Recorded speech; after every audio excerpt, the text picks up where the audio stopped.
Hello, everybody, and welcome back to the Just One More Level podcast. I'm your co-host, John. And I'm Christian. And today, this week, we have played a little game called Underhero. Yeah. A game that I had not heard of before. We did it on this episode. This wasn't on my radar at all, but I'm really glad that we played it. Same. Yeah, honestly, I found it.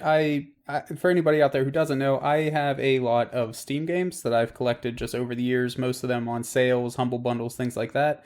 I'm assuming that's where this game came from, some sort of Steam sale or package or humble bundle, most likely humble bundle. So I was just going through my list, looking at different games and things that looked interesting, and I saw Underhero in there, and I was like, well, this looks really fun. Why don't we go ahead and give that one a try? And like John, I'm glad we did. It is a nice little game. Why don't we talk about it a little bit though?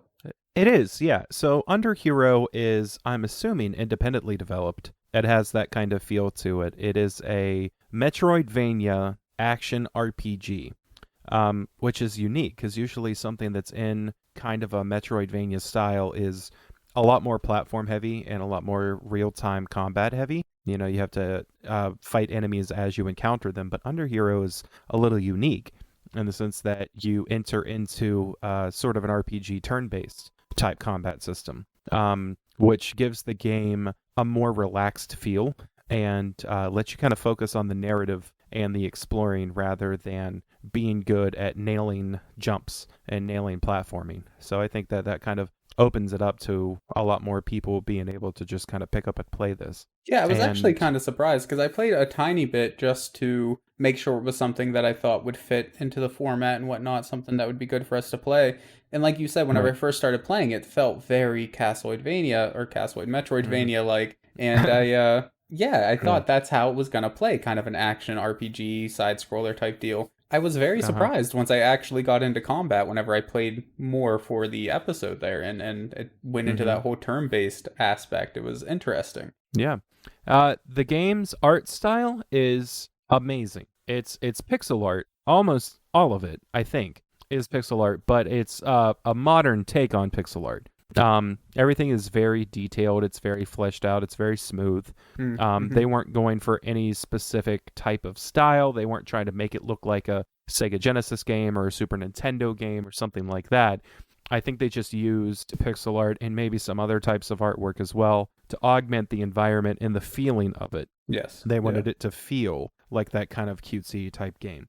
But it's not a detriment at all. It's very cute. The colors is something that I really want to talk about. The color scheme in this game is beautiful. Yeah. It reminds me of, and I know this is kind of an inside joke, but your brother, Austin, has this page on one of our shared Discords that's just called #aesthetic. Yeah. And a lot of it is pixel art, just pixel artwork, and it has this bluish, purplish style hue to everything. Hue to everything, yeah. And it's kind of like what you would see on I see it all the time on Twitter and YouTube where it just says #vibin'. Yeah. And all of the pictures and artwork have that kind of hue to it, and usually has some kind of real nice bossa nova music, which is something that this game has. So I would imagine that was an inspiration, that style of artwork and certainly feel was a kind of inspiration for the game, and I really, really enjoy that. But getting into music, since we're on the subject, do you have anything to say about the music specifically? Something that stood out to you, or just that it's fantastic? I mean, from the get-go, whenever you first load up the game and you get into the title sequence, the main menu, whatever you want to call it, it's very kind of somber, relaxing, almost sad music at the beginning. So I was expecting the game to take more of a dark turn right away in the beginning, but it kind of does. The main character, quote unquote, dies right at the beginning. Sorry, spoiler, but it happens very quick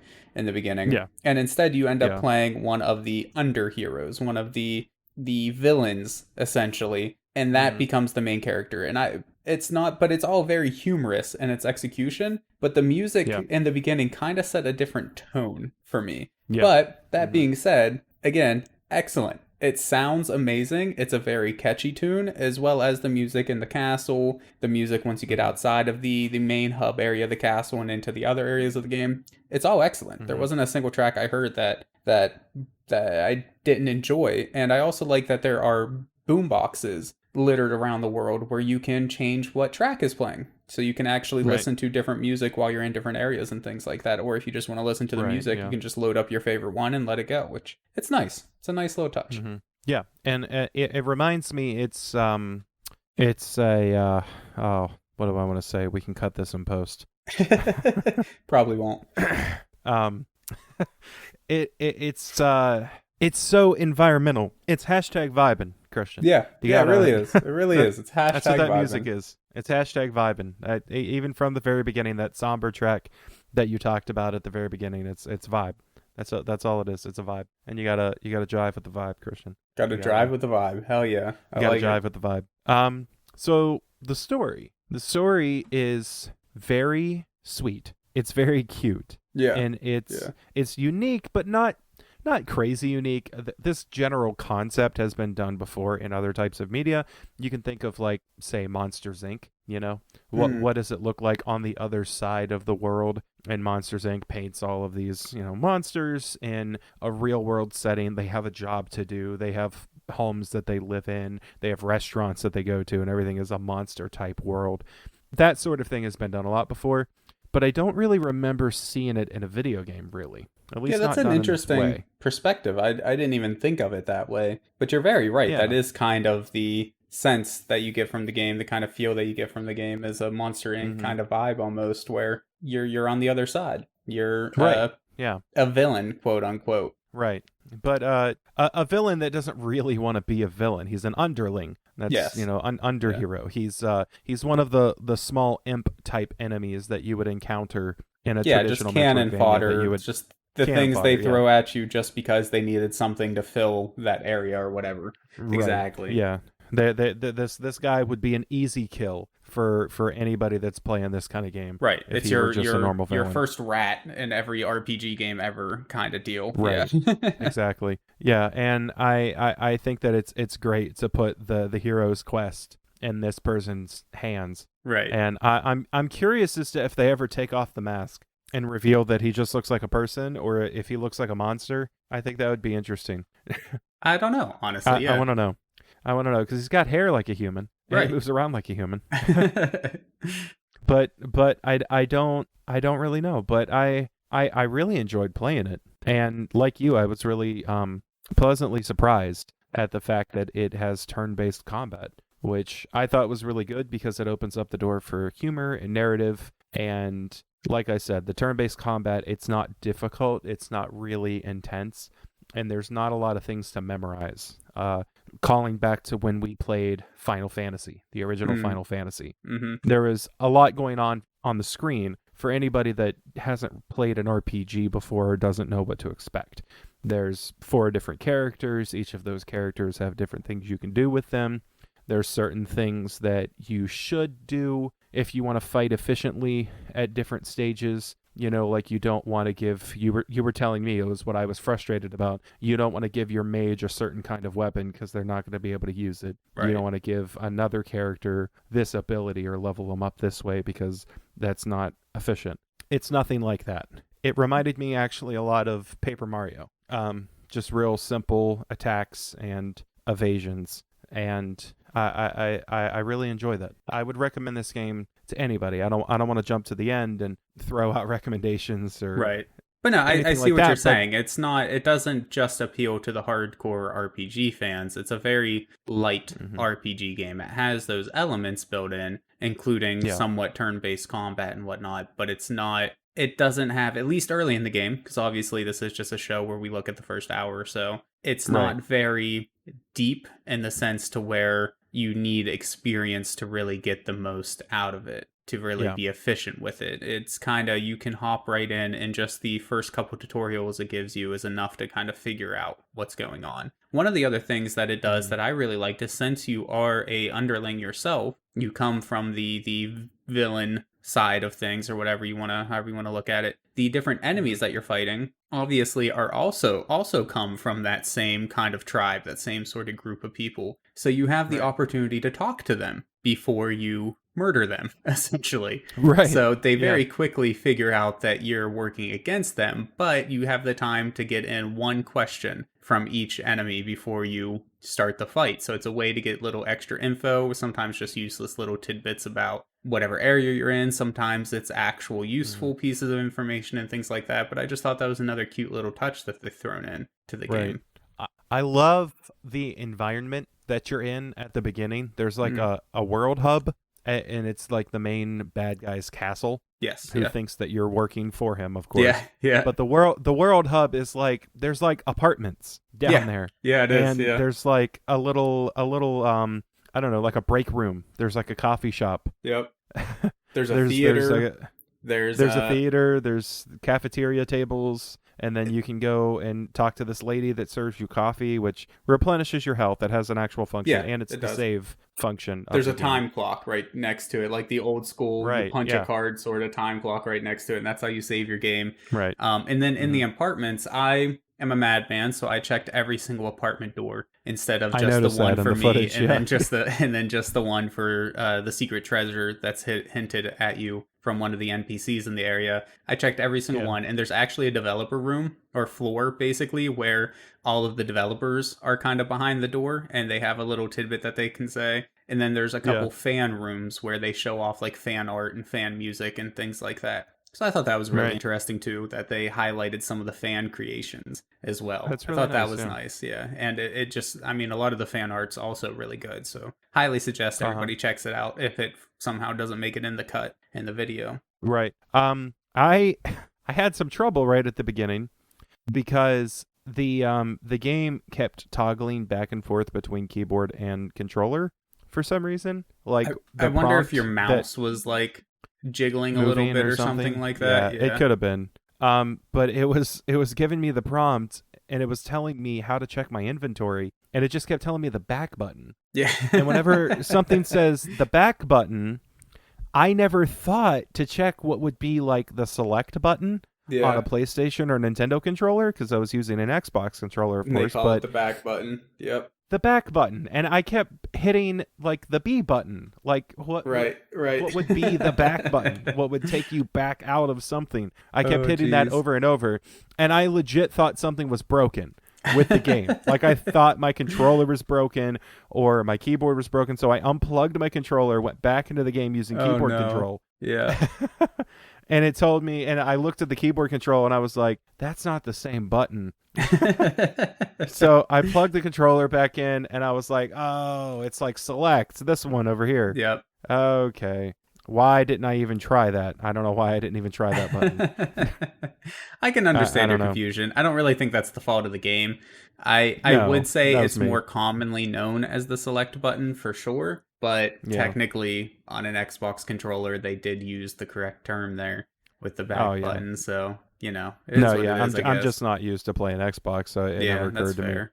Whenever I play games, I'm always playing either with. I mean, I'm playing more often with computer now, especially with the podcast. But Right. I'm used to playing with some kind of Nintendo controller or PlayStation controller. Right. And usually, if I'm playing with an Xbox controller, whatever controls I'm trying to use are interchangeable Right. with yeah. their cross-system counterparts. So I just know to hit the select button, Yeah. what I would call the select button, you know. But no, that was just me. That's not to the fault of the game. It told me what to do, and I just wasn't paying attention. But It's an understandable mistake, though. I'm sure plenty of people have made it before. Yeah. So I think we've touched on almost everything. Gameplay, I guess, is the only thing we haven't fully talked about, other than the action RPG, the turn-based RPG element there with the combat. Everything else in the game is just very basic platforming. Yeah, it's very much So Metroidvania. far, Like yeah. there's areas you can't quite get to, but you'll unlock keys or abilities that will allow you to get there at some other point. It's a Yeah. lot of platforming. The controls and everything feel pretty good. I think the jumps are a little bit floaty in my opinion. Right. I feel like you should. So you have a cape in the game that you can use to kind of float farther. And I'm fine with that. That should obviously be floaty. That's kind of what the cape's for. But even your normal jump, it doesn't. It's one of the game design things with like in Mario and a lot of other platformers. There's a lot more gravity than in real life. You can jump real high in those games, of course, but then you fall very quickly. It's a very snappy falling motion. This game doesn't quite have the gravity set high enough, in my opinion. It took a little while to get used to, and it still never quite felt right to me. But it's okay. Like it wasn't so bad that it hurt my enjoyment of the game. It was just a weird choice, in my opinion, for a platformer game. Just a little slippery, I would say. Yeah. Just a little bit, but it's it's a very minor gripe. Exactly. Yeah, it really is. I mean, the game was still a lot of fun. I had no problems doing the platforming that the game required of me, especially with the cape having that ability to float a little bit. Really helps out with the longer jumps and areas that otherwise may have been very, very hard to reach. Required platforming that was just a little too precise. The cape really helps with those instances. And because of that, I think this is the sort of game that could be enjoyed by pretty much anybody as well, people of all ages. The combat's relatively easy, like you mentioned. The platforming's not too hard. There is some depth to it, though. I don't know, obviously, again, later on, I don't know how much more deep things will get, but I don't know if you noticed, John, but I think one of the tutorials, it mentions it. If you time your attacks to the beat of the music,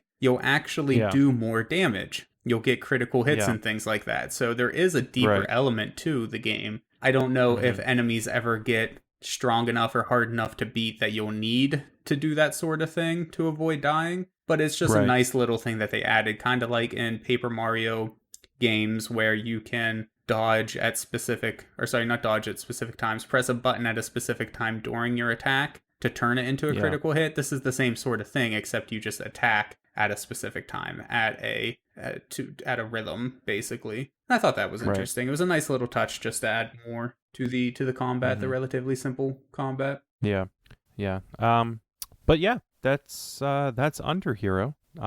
We didn't go too far into the game there. Here on the podcast we just play the first hour, so we just kind of get a feel for the game, and so we can really only talk about face value, but I'm eager to play more, honestly. I'd like to see a little bit more of the game. So I would say that I would definitely play just one more level. I really enjoyed what I played so far, and it's very relaxing, just like Stardew Valley. It's not like Stardew Valley, but it's relaxing like Stardew Valley. I was actually getting the tiniest bit of a ukulele vibe, and I don't really know why. It doesn't have anything in common with ukulele at all. But I was getting maybe in like the cutesy art style, semi-retro kind of feel to it, maybe. But other than that, it's completely different. Yeah, it's not like ukulele. It's not a collectathon. It's not reminiscent of a PS1 game. It's not even like a 3D like platform or anything like that. Yeah, it's just no. It was just I think maybe like the rapport between the main character and your sword hilt. Sure, yeah, I can see that. That's a character, and the colors. So it's a very bright, colorful game as well, like ukulele is. Your sword hilt pops up and says little snarky things to you to try to get you to progress through the game and different things like that. That's about it. But it just gave me that vibe. But I enjoyed this, unlike ukulele. Which I still don't understand. I don't at all. For some reason, yeah. But yeah, no, I separate my Steam list into sections of games I've beaten, games I don't want to beat or play, games that I play just whenever I have a little bit of time to play, but you never really beat them or finish them, this like arcadey type games or like Stardew Valley and things like that you just play forever. And then I also have a list of games that I want to do for the podcast and a list of games that I really want to play at some point whenever I find the time. Like, not that I'm currently playing, but that I want to play. As soon as I finish this for the podcast, I threw it right on that list. My list of games that I want to finish at some point, because it really is. I enjoyed my time with it a lot. The production value seems high. I love indie creations. So, yeah, certainly. I would definitely play one more level. And I'm looking forward to, when I get some time, playing some more of Underhero here. That is the ultimate, just one more level. Yeah. I'm putting it on a list of games that I really want to play. Yeah. So. All right. But I think that is all we have for today for Underhero. It's a really great game. I would encourage everybody to run and check it out and support the creator by buying it on Steam and give this game a shot. It's really worth it. Yeah. Christian, where can we find you? Yeah, so everybody may have noticed that we missed a week last week. That was, there were some things going on that were unavoidable. We're hoping to get back into the swing of things soon. I'm still trying to get back on Twitch and things, but it's just one thing after another right now. But hopefully soon I'll be back on Twitch, finishing up my challenge runs of Fallout and Elder Scrolls series and things like that, and uploading more of them to YouTube. I did start uploading them to YouTube a little bit. I'm testing out more heavily edited videos on YouTube, my main channel, and then having a second VOD channel. I'm testing out that sort of thing. Not sure if I'm going to keep doing that or not. We'll see. And then, of course, you can find me on the website and the podcast. Right. John, how about you though, man? What have you been up to? I heard you had a little thing going on. Yeah, so a while back ago, I'm sure that everybody's noticed by now that we have an intro, a proper intro on our podcast now, a little animated. Yeah, if you watch the videos at least, yeah. Yeah, if you watch the videos on YouTube, we have a little animated pixel art intro. That's something that I put together. I drew it up and put it together, and then Christian helped me out a little bit with the editing and the timing to kind of make it fit with the theme song a little bit better. Yeah, but the majority of the work was all John. Definitely, yeah. He did a wonderful job on it, in my opinion. I documented that whole experience for me, and recently I was going to time-lapse that and put it together in a little video. I'm going to upload that to my channel right after this one goes out. If all goes to plan, it should be out the day after this one premieres. So if you guys want to look forward to that, my channel is The Dorseman. You can find and follow me on all the socials at The Dorseman, Twitter, Instagram. And you can always find us, of course, on our Facebook page and our website, justonemorepodcasts.com. And Just One More Level Podcast on Facebook. Just One More Podcast on Facebook too, I believe. You can find us on there. That's where we will give all of our updates about upcoming episodes, streams. I'll post a link to my channel when I put that video out on that Facebook we'll most likely group. Also featured on the website and the YouTube channel as well. So right. So that'll be out there, and don't forget to check out our website. We have a new poll going up. What was the winner of the last poll, Christian? Well, that's the problem. There was a 2-way tie on the last poll.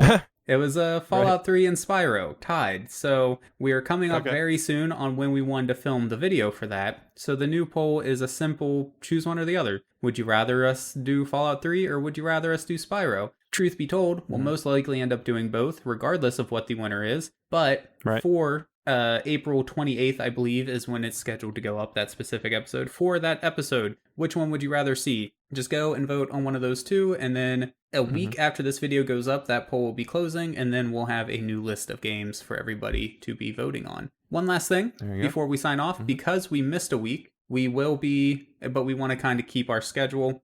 We have decided to put up 2 videos this week. This one, obviously, will be up on Wednesday when y'all are watching it, hopefully. But also the Friday directly following that, we will be putting up our Five Nights at Freddy's 2 video. And then it'll be back to our normal every Wednesday kind of schedule. So, Right.